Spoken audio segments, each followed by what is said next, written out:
Guys, ito po yung na-rescue ko na si Tiger. Ito po kung paano siya umihi at paano siya tumatay. Dito siya tumatay at saka umiihi guys. Yan, makikita nyo dito guys kasi ito siya, umihi lang siya.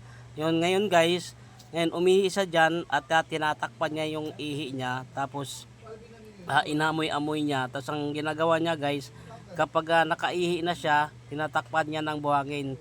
So buhangin yan guys, nilagay ko dito sa loob ng barracks ko para kapag tumatay sila at saka umiihi, dyan sila magdudumi para pagkatapos nila dumi guys, ayan tatakpan nila ng buhangin. So hindi rin nangangamoy guys kasi tinatakpan nila yung tae nila o yung ihi, tinatakpan nila ng buhangin.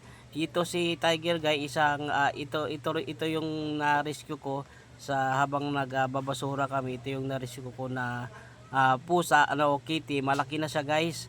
Maraming salamat guys sa suporta nyo. Maraming salamat.